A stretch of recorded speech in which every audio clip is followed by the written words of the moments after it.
ठीक है, ठीक है। अब आज से हम लोग हिंदू सक्सेशन एक्ट स्टार्ट कर रहे हैं। ठीक है, हिंदू सक्सेशन एक्ट किस पर अप्लाई होगा? सिर्फ हिंदू पर होगा।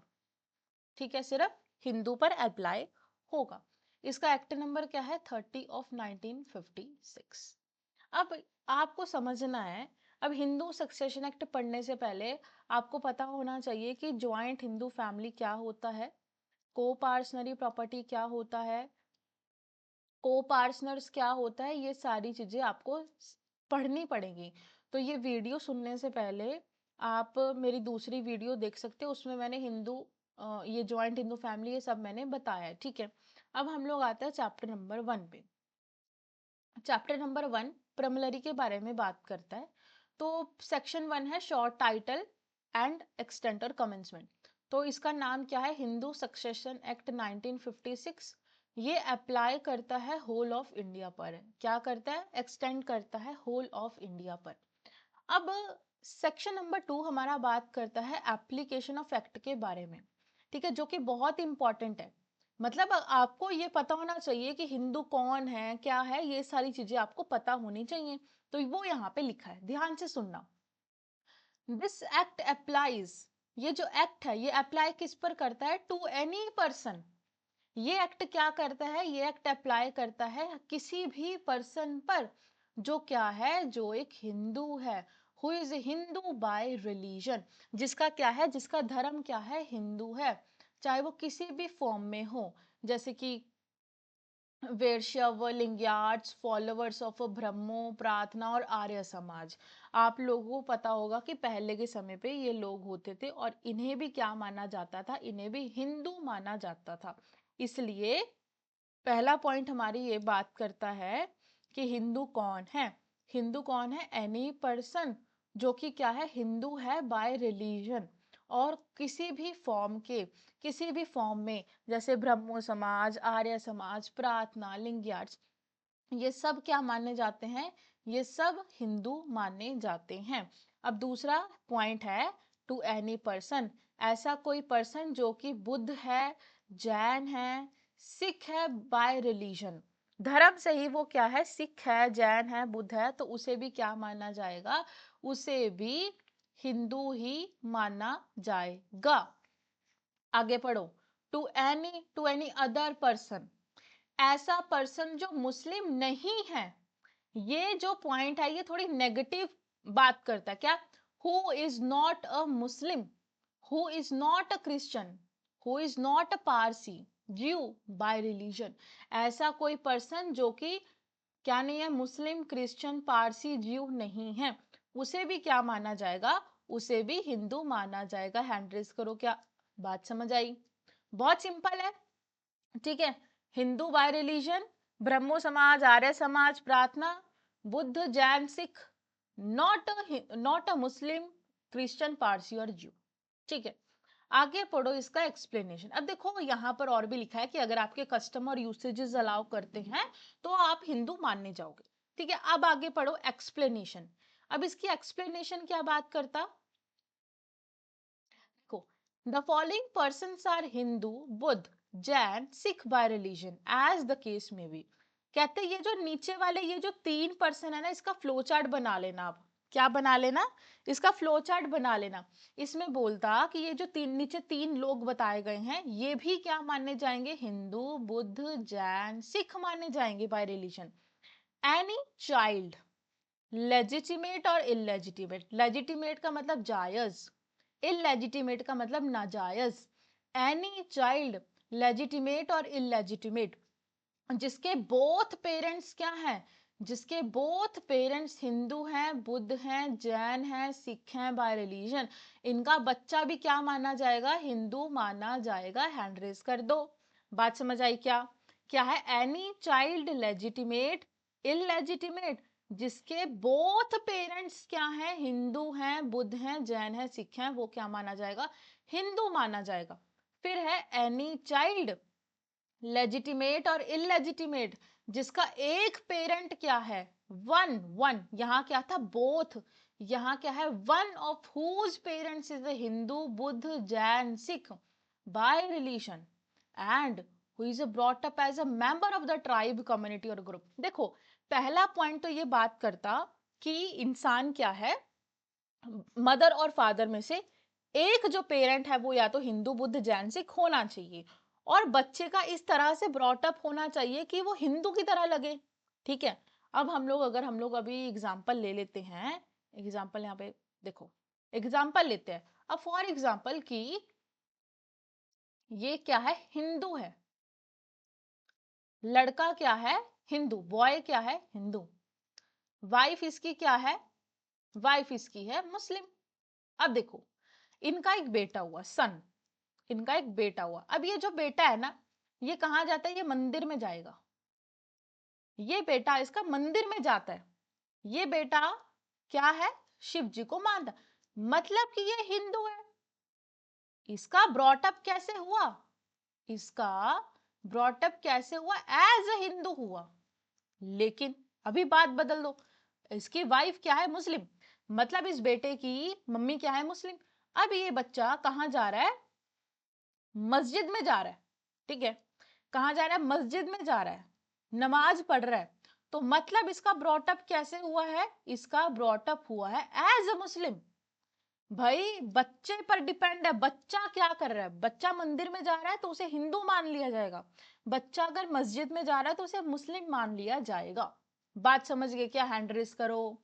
यही यहां पर लिखा है, एनी चाइल्ड लेजिटिमेट और illegitimate one of whose parents is a Hindu, Buddha, Jain, Sikh by religion, who is a brought up, क्या है, जिसका brought up हुआ है, जिसका who is a brought up as a member of a tribe, community, group or family to which a parents belongs or belonged, उसे क्या मान लिया जाएगा, उसे हिंदू मान लिया जाएगा। बात समझ गए क्या, हैंड रेस करो। बहुत इंपॉर्टेंट है ये पॉइंट, मतलब इसमें काफी सारे बच्चे क्या होते हैं, कंफ्यूज होते हैं, लेकिन आपको कंफ्यूज नहीं होना है। ठीक है, आपको क्या नहीं होना, कंफ्यूज नहीं होना है। आगे पढ़ो। Any person any person who is a convert, कोई भी पर्सन क्या करता है, कन्वर्ट करता है अपने धर्म को, कोई भी पर्सन क्या करता है, अपने धर्म को कन्वर्ट करता है या रिकन्वर्ट करता है, रिकन्वर्जन करता है, किस किस धर्म में, हिंदू बुद्ध जैन सिख, उसे भी क्या माना जाएगा, उसे भी क्या माना जाएगा, उसे भी हिंदू ही माना जाएगा। फॉर एग्जाम्पल एक पर्सन हिंदू है, ठीक है, सॉरी एक इंसान मुस्लिम है, मुस्लिम से वो कन्वर्जन करता है हिंदू में, तो वो क्या मान लिया जाएगा, हिंदू। एक पर्सन क्या करता है, पहले हिंदू था, मुस्लिम में जाता है, फिर वो हिंदू बन जाता है, तो उसे भी क्या मान लिया जाएगा, हिंदू मान लिया जाएगा।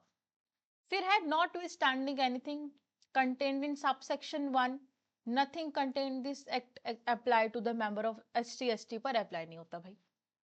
ठीक है, फिर है Hindu, expression Hindu is any portion included a person. देखो कहते हिंदू में क्या आएगा भाई, जो जिसका धर्म हिंदू नहीं है वो हिंदू की डेफिनेशन में नहीं आएगा। क्या आपको सेक्शन नंबर 2 समझ आया, हैंड रेस कर दो। ठीक है, सारे बच्चों को क्या करना है, जो भी बच्चे ये वीडियो सुन रहे हैं, आप सब लोगों को अपना बेयर एक्ट खरीद लेना है।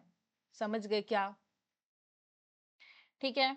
अब हम लोग पढ़ते हैं डेफिनेशंस। देखो जी, इसमें एक आता है एग्नेट और एक आता है कॉग्नेट। क्या आता है, कॉग्नेट। ये जो एग्नेट होता है ना, एग्नेट का मतलब क्या होता है, रिलेटेड टू मेल।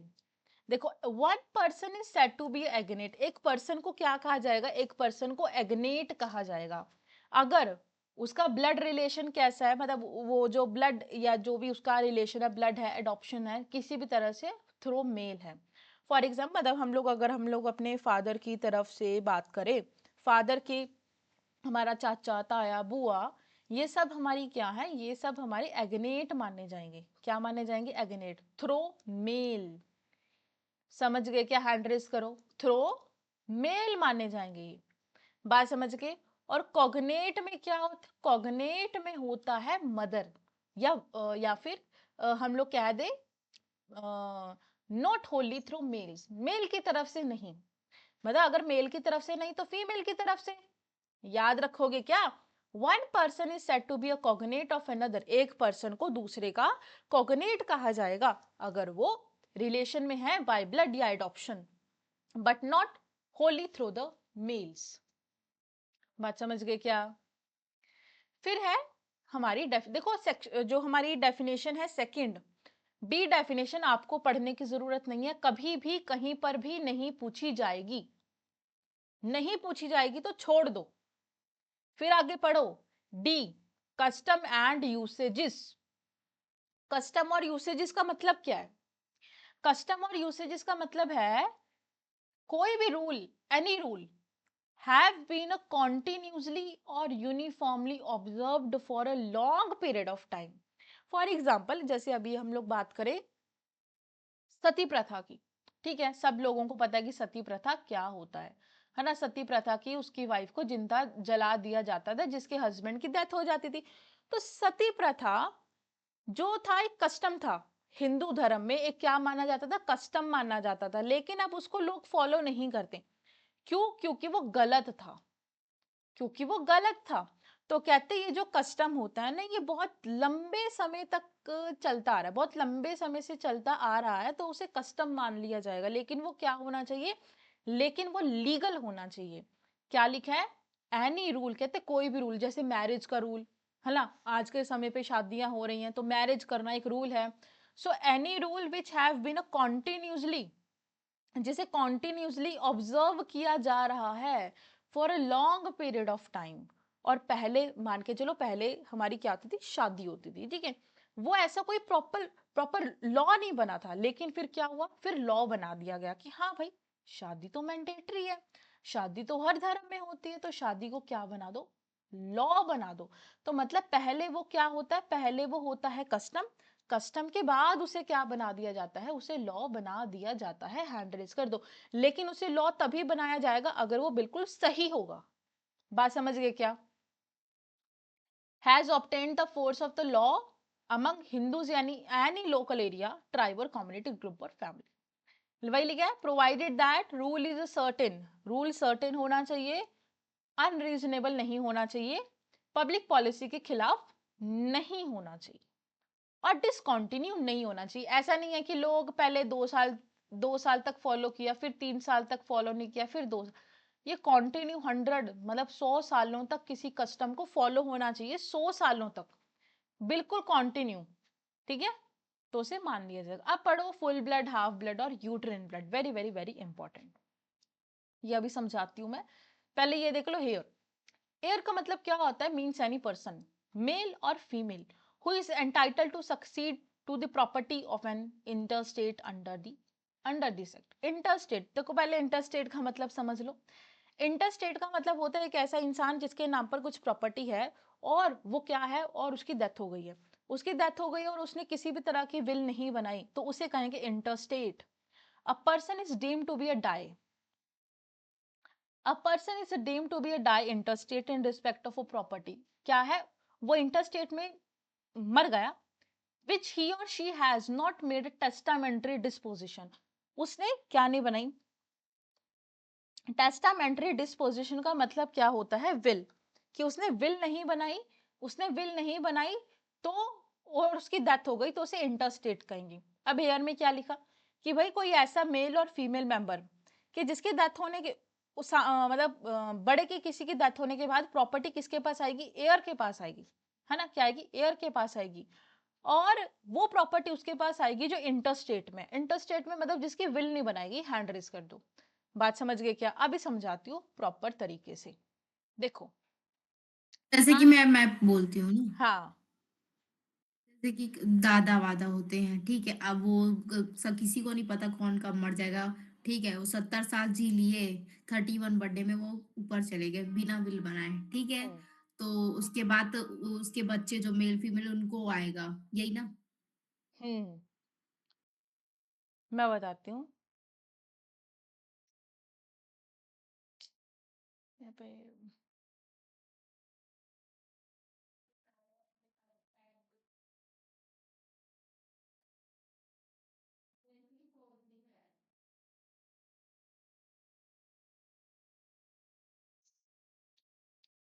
मैं एक बार डायग्राम बना के दिखा देती हूँ, फिर आप सब लोगों को समझ आ जाएगा।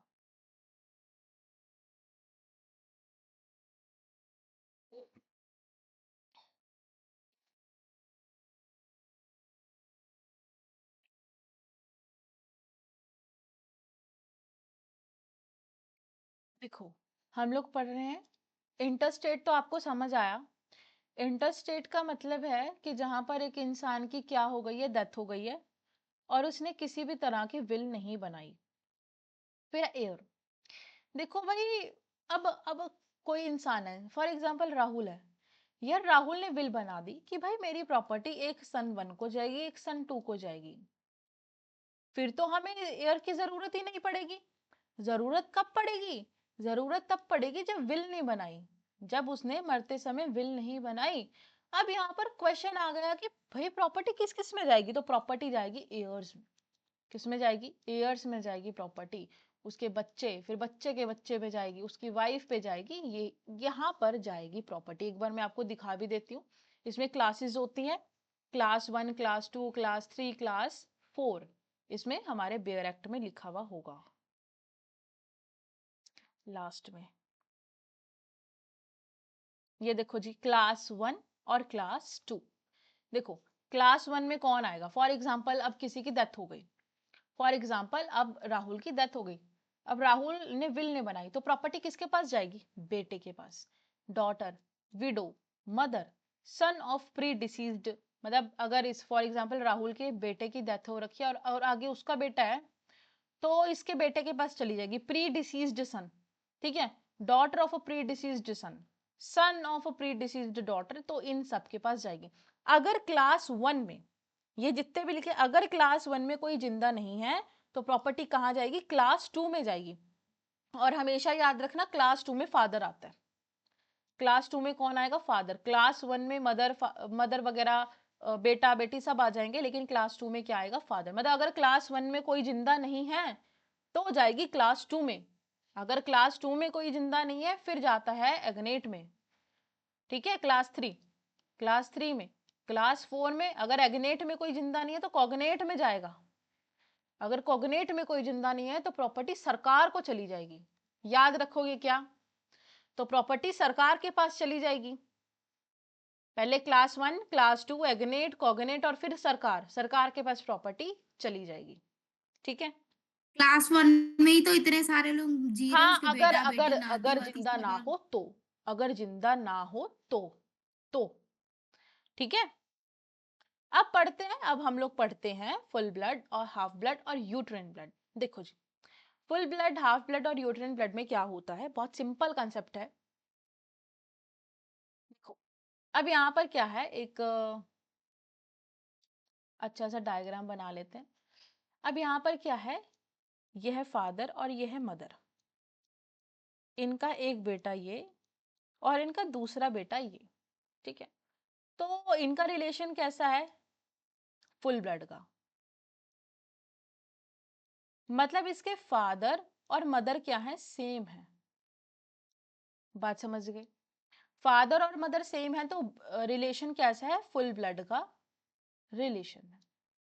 अब यहाँ पर क्या हुआ, फादर है और ये है मदर, इनसे क्या हुआ? एक बेटा हुआ। लेकिन अब क्या हो गई? मदर की हो गई डेथ।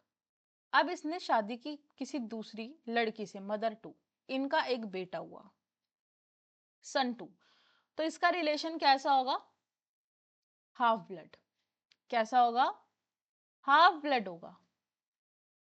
बात समझ गए क्या? मतलब फादर तो सेम है लेकिन मदर मदर अलग है। अलग है। ठीक है, और वैसा ही हाफ सेम, ब्लड होगा। वैसा ही सेम कंसेप्ट है यूट्रिन ब्लड का, कि जिसमें सेम वाइफ है लेकिन डिफरेंट हस्बैंड है। मतलब फादर क्या है? डिफरेंट है। फादर 1, इनका एक बेटा हुआ, फिर इसके फादर की डेथ हो गई, तो इसकी मदर ने दूसरे उससे शादी की और उनका एक बेटा हुआ। तो ये क्या माना जाएगा? ये इसे यूट्रिन ब्लड कहा जाएगा। ठीक है, ज्यादा डिटेल में पढ़ने की जरूरत ही नहीं है, एक बार देख लो क्या लिखा हुआ है। 2 persons are said to be related to each other full blood में when they are descendant from a common ancestor, मतलब वाइफ और मदर दोनों सेम है, उसे हाफ ब्लड कहा जाएगा अगर डिफरेंट वाइफ है, और उसे यूट्रिन ब्लड कहा जाएगा अगर डिफरेंट हस्बैंड है। क्या कोई डाउट? नहीं है। ये पढ़ने की जरूरत नहीं है, ये पढ़ने की जरूरत नहीं है। अब हम लोग पढ़ते हैं रिलेटेड के बारे में। Very very very very important, very very very important. अब रिलेटेड का मतलब क्या है? रिलेटेड का मतलब क्या है? ये है फादर, ठीक है, ये है मदर, इनका एक बेटा, इनका दूसरा बेटा, इनकी एक बेटी। देखो फादर और मदर सेम है, मतलब ये बच्चे इनकी प्रॉपर शादी हुई, इनके बच्चे हुए, ये बच्चे क्या है? लेजिटिमेट है। क्या है? लेजिटिमेट है। बच्चे क्या है? लेजिटिमेट। तो मतलब कि ये एक दूसरे से कैसे रिलेशन में है? लेजिटिमेट रिलेशन में, मतलब जायज। Related means related by a legitimate kinship. Kinship का मतलब होता है रिश्तेदारी। किनशिप का मतलब होता है रिश्तेदारी। प्रोवाइडेड दैट इनलेजिटिमेट चाइल्ड, अब मान के चलो ये फादर, ये मदर, ठीक है। अब ये जो फादर है ये कहीं और भी अफेयर चला रहा है, ठीक है। अब मतलब इनकी शादी नहीं हुई, इसके हो गए दो बच्चे, सन 1 और सन 2। तो हमेशा याद रखना, इन बच्चों का रिलेशन सिर्फ अपनी मदर के साथ होगा, फादर के साथ नहीं होगा। याद रखोगे, जैसे इस बच्चे का रिलेशन इसके फादर के साथ भी है और इसकी मदर के साथ भी है और इनके साथ भी है। इन दो बच्चों का रिलेशन आपस में रहेगा, ये इलेजिटिमेट की बात हो रही है। इन दो बच्चों का रिलेशन आपस में तो रहेगा, लेकिन फिर ये मदर के साथ भी रहेगा, मदर के साथ ही रहेगा, फादर के साथ नहीं रहेगा। क्यों? क्योंकि वो इलेजिटिमेट रिलेशन है। बात समझ गए क्या? एक बार यहाँ पे फ्लो मतलब चार्ट कि एक हज मैं बताती हूँ, देखो। एक एक वो है। मैं बताती हूँ, अभी समझ आ जाएगा। देखो, यहाँ पे हम लोग रिलेटेड की बात कर रहे हैं, ठीक है। तो लेजिटिमेट किनशिप, हम लोग बात कर रहे हैं कि ये फादर है, ये फादर की वाइफ है, बच्चों की मदर, ये बेटा सन 1 है। तो इस बेटे का रिलेशन लेजिटिमेट है इसके साथ भी, मदर के साथ भी और भाई के साथ भी। इस बेटे का रिलेशन अपनी मदर के साथ भी, फादर के साथ और भाई के साथ, तो मतलब लेजिटिमेट। अब क्या लिखा है? Son 1 son 2 related to both father and mother. लेकिन अगर हम लोग इलेजिटिमेट की बात करें, अब फॉर एग्जाम्पल ये इनकी मैरिज हो रखी है, लेकिन इसने कहीं और अफेयर चलाया और इनके क्या हो गए? दो बच्चे हो गए, सन 1 और सन 2। कहते हैं ये जो सन 1 और सन 2 है, इनका रिलेशन सिर्फ अपनी मदर के साथ है, क्योंकि ये इलेजिटिमेट है, फादर के साथ कोई रिलेशन नहीं है। तो मदर के साथ इनका रिलेशन है, not related to father. Hand raise कर दो, बात समझ आई क्या? Not related to father. ये जो बच्चे हैं इनका रिलेशन आपस में भी होगा और मदर के साथ भी होगा, ठीक है। ये हमारा डेफिनेशंस का क्लॉज खत्म हो गया। ओवरराइडिंग इफेक्ट पढ़ने की जरूरत नहीं है। अब पढ़ते हैं चैप्टर नंबर 2। देखो ये भी पढ़ने की जरूरत नहीं है। सेक्शन नंबर 5, सेक्शन नंबर 5 बस इतनी बात करता है कि ये यहाँ पर अप्लाई नहीं होता, ना ही आपसे कभी कोई पूछेगा, ना ही कॉलेज में पूछा जाएगा, ना ही जुडिशरी में पूछा जाएगा, ना ही एमसीक्यूज में आएगा। पढ़ने की जरूरत नहीं है, जस्ट आप इसको एक बार निगाह मार लेना। अब सबसे इंपॉर्टेंट बात करते हैं सेक्शन नंबर 6, लास्ट सेक्शन है आज की क्लास का, सेक्शन नंबर 6। अब सेक्शन नंबर 6 में क्या हुआ था? हमारा हुआ था अमेंडमेंट 2005 में, सबको याद है। 2005 में क्या हुआ था? हमारा अमेंडमेंट हुआ था। देखो मैं प्रॉपर आपको सीरीज में बता देती हूँ कि 2005 में हिंदू सक्सेशन अमेंडमेंट एक्ट आया, जिसमें उन्होंने क्या कर दिया? सर्वाइवरशिप को खत्म कर दिया। सर्वाइवरशिप को क्या कर दिया? एबॉलिश कर दिया। सर्वाइवरशिप का मतलब क्या होता है? इसने कहा था कि अब ये फादर है, फादर के दो बेटे, ठीक है। कहते कि अब विल बनाने से पहले पहले या प्रॉपर्टी डिवाइड करने से, फॉर एग्जांपल अभी पार्टीशन नहीं हुआ, ये इसके बेटे की हो गई डेथ। अब इसके बेटे की डेथ हो गई है, तो अब फादर ने क्या किया? वैसे तो देखो इसकी प्रॉपर्टी का 50-50% होना था, लेकिन अब इसने क्या किया? पहले क्या होता था? पूरी प्रॉपर्टी जो बच्चा जिंदा रह गया उसको चली जाती थी, लेकिन कहते अब ऐसा नहीं है। सर्वाइवरशिप को 2005 के बाद खत्म कर दिया गया। कहते नो, इसकी डेथ हो गई है, 50-50% आएगा, इसको 50 आएगा, इसको 50 आएगा। इसकी डेथ हो गई है तो इसके बच्चों में डिवाइड हो जाएगा। बात समझ गए क्या? तो ये होता है सर्वाइवरशिप, कि जो सर्वाइव कर गया उसको प्रॉपर्टी मिलेगी, लेकिन 2005 में इसे क्या कर दिया गया, इसे खत्म कर दिया गया। हैंड रेज कर दो। ठीक है। तो दो बेटे हैं, एक बेटा मर गया तो क्या बोलते हैं, पहले क्या था, जो मर गया तो उसके बच्चों को नहीं मिलेगा, जो जिंदा है उसको मिलेगा। और अब ऐसा हो गया है कि जो मर गया उसके बच्चों को मिलेगा उसका हाँ पूरा प्रॉपर्टी। हाँ, बस यही तो है। 50 का ही पार्टीशन। हाँ, समझ गए क्या? अब देखो इसमें मैंने वैसे लिखा हुआ है, हम लोग इसमें देख लेते हैं हैंड रिटन नोट्स में। Section number 6, devolution of interest in a coparcenary property. Hindu succession amendment act 2005 कहते हैं कि पहले के समय पे आप लोगों को पता होगा को पार्टनर्स क्या होते हैं, 4 जनरेशन्स तक होता है। जॉइंट हिंदू फैमिली हमारा 7 जनरेशन्स होता है, उसको छोड़ दो। अभी हम लोग अभी हम लोग को पार्सनरी की बात कर रहे हैं, तो 4 जनरेशन्स, फादर, ये इसका बेटा, ये इसका बेटा, ये इसका बेटा, 1 2 3 4, 4 जनरेशन तक हम लोग काउंट करते हैं। ठीक है। तो यहाँ पर क्या कहते हैं कि ये जो को पार्सनरी है ना, को पार्सनरी, ठीक है, यहाँ पर बाय बर्थ से क्या है, अगर आप को पार्सनर हो, ठीक है, मतलब अगर बाय बर्थ से, मतलब देखो यहाँ पे डॉटर की बात हो रही है, डॉटर लिख लेना प्लीज, मैंने यहाँ लिखा नहीं है, डॉटर की बात हो रही है, कि डॉटर का अगर जन्म होता है को पार्सनर में, को पार्सनरी उसमें घर में, ठीक है, तो वहां पर उसको क्या मिल जाएगी, उसको वहां पर बाय बर्थ से क्या मिल जाएगा, राइट मिल जाएगा, किसका, प्रॉपर्टी का, किसका, को पार्सनरी प्रॉपर्टी का। हैंड रेज कर दो। ये हमारा पहला पॉइंट, कि डॉटर को क्या मिल जाएगा, बाय बर्थ। पहले ऐसा राइट नहीं था लड़कियों के लिए, लेकिन अब है कि बाय बर्थ से वो क्या बन गई, को पार्टनर बन गई। भाई शादी के बाद भी, शादी से पहले भी वो कभी भी अपना हिस्सा मांग सकती है। हैंड रेस कर दो। बात समझ गए क्या? वो क्या बन गई, को पार्टनर बन गई, फैमिली का हिस्सा बन गई। बात समझ गए क्या? हैंड रेस करो। बताओ। बात समझ आई कि ये जो डॉटर है, ये डॉटर क्या है, बाय बर्थ से क्या बन गई है, को पार्टनर बन गई है। ठीक है। और इसको क्या है, सेम राइट मिल गए हैं एज अ सन, और इसकी सेम लाइबिलिटी है अंडर को पार्टनरी प्रॉपर्टी, सेम एज अ सन। बात समझ आई क्या? हैंड रेज कर दो। कोई डाउट है तो पूछ लो। ठीक है, मतलब उसके सेम राइट, सेम लाइबिलिटी, और वो को पार्टनर बन गई प्रॉपर्टी में। फिर कहते हैं मिताक्षरा वर्ड यहाँ पे यूज किया गया है, मतलब जहाँ पे, हाँ, कोपार्शनरी मतलब क्या होता है? अरे यार ये फैमिलीज होती है ना, को पार्सनरी मतलब 4 जनरेशन तक तो प्रॉपर्टी इसमें डिवाइड होगी, ऐसे ऐसे होगी, वो वही है ना, आपको जॉइंट हिंदू फैमिली को पार्सनर वो पढ़ना मतलब पड़ेगा ना। कोपार्शनर मतलब कि प्रॉपर्टी के हिस्सेदार बन जाते हाँ, हैं। बस हिस्सेदार बन गई, को पार्सनर बन गई है, को पार्सनरी प्रॉपर्टी की। बस सिंपल बात समझ गए क्या? अब कहते हैं जहां पर मिताक्षरा वर्ड हाँ। यूज किया गया है उसमें डॉटर भी आएगी। पहले लड़कियों के पास राइट नहीं था, लेकिन अब लड़कियों के पास राइट है। जहां पर भी मिताक्षरा वर्ड आएगा वहां पर डॉटर इंक्लूड हो गई है। बात समझ गए क्या? बात समझ गए क्या? अब ये क्या है, 9 तारीख सब। मिताक्षरा मतलब?